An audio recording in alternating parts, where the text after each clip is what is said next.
Have you ever heard that strange, unwritten rule? The one whispered in small towns like mine.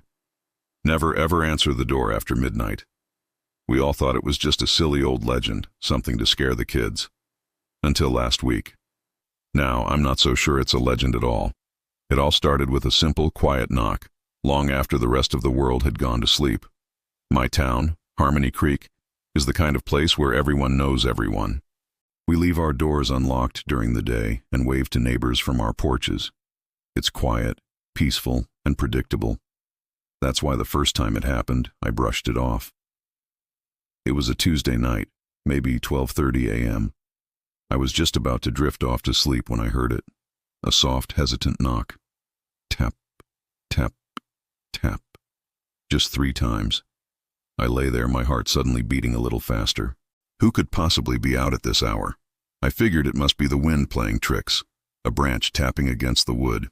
I rolled over and eventually fell asleep. The next night, it happened again. This time, it was closer to 1 a.m. Tap, tap, tap. A little firmer this time, more insistent.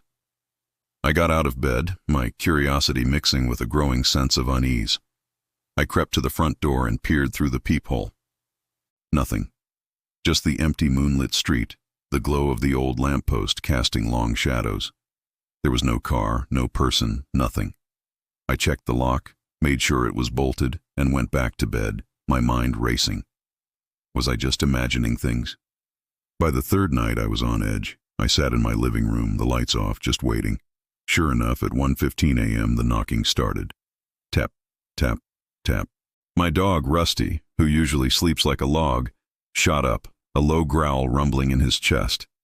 He stood at the door, his hair on end. That's when I knew I wasn't crazy. I grabbed my phone, ready to call someone. But who? Hello? I think someone's knocking on my door, but no one's there? I'd sound like a fool. The knocking stopped as suddenly as it began. I spent the rest of the night wide awake, jumping at every creak of the old house. The next morning, I decided I needed to talk to someone. I went over to my neighbor, Mrs. Gable, an elderly woman who has lived in Harmony Creek her entire life. She was tending to her roses, just like she does every morning. I hesitated, feeling a bit silly, but finally told her about the mysterious midnight knocking. Her warm smile faded. She put down her gardening shears and looked at me with serious eyes. "Oh, honey," she said, her voice dropping to a whisper. "You haven't been answering it, have you?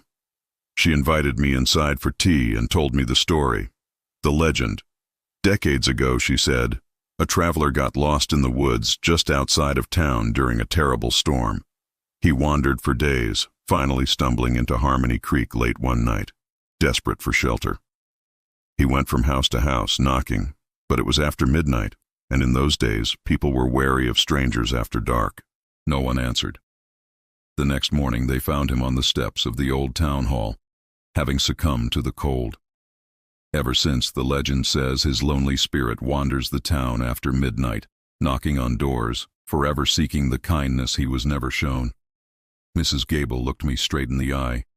"They say if you answer the door," she said, "you're inviting his sorrow into your home. Some say you invite him in to take your place, so he can finally rest, and you are left to wander." I felt a chill run down my spine that had nothing to do with the air conditioning. It was just a story, right? A spooky old tale to keep people from opening their doors to strangers. But the way she told it, with such conviction, it felt real. That night, I was terrified. I barricaded the door with a chair, a completely irrational act, I know. I sat with Rusty in my lap, both of us staring at the door as the clock ticked past midnight. 12:30. Nothing. 1 shao. Silence. I started to relax. Maybe it was over. Maybe my talk with Mrs. Gable had scared whatever it was away. And then, at exactly 1:30 a.m., the knocking began. It wasn't the soft, hesitant tap anymore. It was a loud, frantic banging. Bang! Bang! Bang! It sounded like someone was trying to break the door down. Rusty was barking wildly, and my heart was hammering against my ribs. I grabbed my phone, my hands shaking so badly I could barely unlock it. I was about to dial 911 when a voice came from the other side of the door. It was a faint, raspy whisper carried on the wind. "Please, let me in. I'm so cold." My blood ran cold. It was the legend, word for word what Mrs. Gable had told me. I wanted to scream, to run, to hide, but I was frozen in place. The banging continued, shaking the entire door frame. It felt like the whole house was trembling with the force of it. Then, just as suddenly as it started, it stopped. Silence. Deafening, complete silence.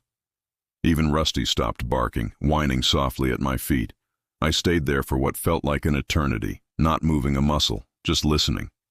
I didn't sleep a wink that night. I just sat on the floor, watching the sun come up, feeling a strange mix of terror and relief. The next day, I was a wreck. I couldn't focus, I couldn't eat. Every little noise made me jump. I had to know if this was happening to anyone else. I started asking around, discreetly at first.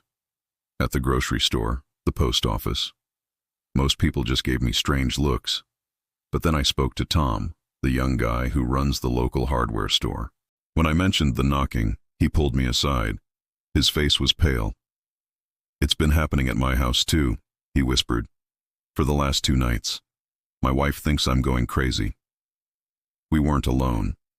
We found a few others, all living on the older, more isolated streets on the edge of town. We were all experiencing the same thing. The tapping, the banging, the whispered voice. The legend was coming alive all over Harmony Creek. We don't know what to do. The police think it's a prank, some kids trying to scare people, but we know it's not. There's a feeling that comes with it, a deep, ancient cold that seeps through the walls. It feels unnatural. Now, when night falls in Harmony Creek, a new kind of quiet settles over the town. It's not peaceful anymore. It's a heavy, watchful silence. We all double-check our locks. We all sit in the dark, listening and waiting for that knock. The legend has one final part that Mrs. Gable didn't tell me until later. The traveler doesn't just knock. He's looking for something, someone to understand his loneliness. And he'll keep knocking, night after night, getting louder and more desperate until someone finally breaks the rule. Until someone finally answers the door after midnight. I just pray it isn't me. Thanks for sticking with me through this story. It's been a crazy week, and honestly, just talking about it helps. Have you ever experienced anything like this, or heard a similar local legend? Let me know in the comments below. Stay safe out there, and don't forget to like this video and subscribe for more stories. I'll see you in the next one.